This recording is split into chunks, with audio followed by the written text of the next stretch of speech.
আসসালামু আলাইকুম, কেমন আছেন সবাই? আমি ডক্টর ফাহাদ বলছি।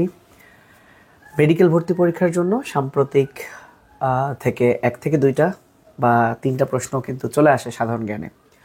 তো আজকে থেকে আমরা সাধারণ জ্ঞানের ধারাবাহিকভাবে বিশেষ করে সাম্প্রতিক টপিকটার উপর আমরা ভিডিও করব। স্ক্রিনে দেখতে পাচ্ছেন যে সাম্প্রতিক এক লেখা।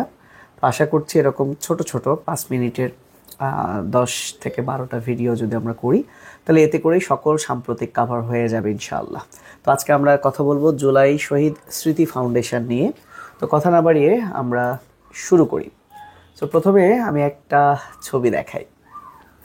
এই ছবিতে যদি আমরা একটু কাউন্ট করি 1 2 3 4 5 6 7, আমরা এখানে 7 জনকে দেখতে পাচ্ছি। তার মানে আমরা দুইভাবে মনে রাখতে পারি, জুলাই এটা 7 নাম্বার মাস। সো 7 জনকে নিয়ে 7 সদস্যের কার্যনির্বাহী পরিষদ গঠিত হয়।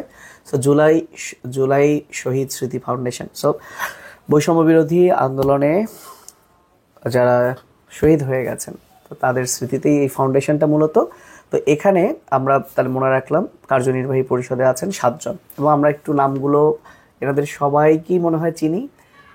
প্রধান উপদেষ্টা, মাননীয় প্রধান উপদেষ্টা, উনি জুলাই শহীদ স্মৃতি ফাউন্ডেশনের কিন্তু সভাপতি, এবং ওনার দুই পাশে আছে সার্জিস আলম এবং মীর মুগ্ধর যমজ ভাই স্নিগ্ধ, মীর মাহবুবুর রহমান স্নিগ্ধ।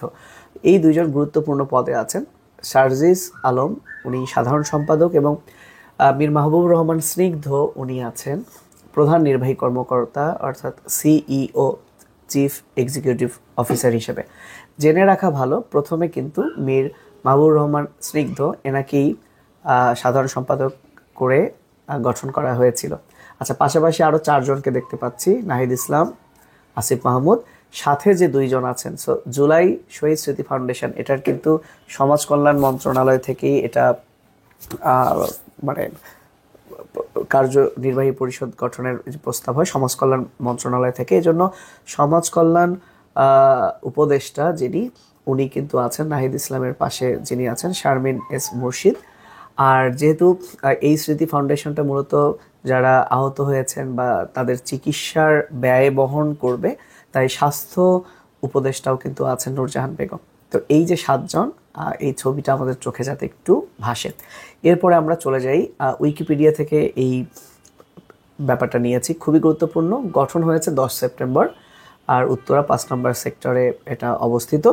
সভাপতি, সাধারণ সম্পাদক এবং প্রধান নির্বাহী অলরেডি আমি বলে ফেলেছি। তো 10 সেপ্টেম্বর খুবই গুরুত্বপূর্ণ কথাটা। অন্তর্বর্তীকালীন সরকারের ত্রাণ ও কল্যাণ তহবিল থেকে জুলাই শহীদ স্মৃতি ফাউন্ডেশনে দেওয়া হয় 100 কোটি টাকা। তো গুরুত্বপূর্ণ। এবং বৈষম্য বিরোধী আন্দোলনে শহীদদের প্রত্যেক পরিবার প্রাথমিকভাবে কত টাকা পাবে? প্রত্যেক পরিবার পাবে 5 লক্ষ টাকা। আর যদি বলে প্রত্যেক আহতরা সর্বোচ্চ কত টাকা পাবে, তাহলে উত্তর হবে 1 লাখ টাকা।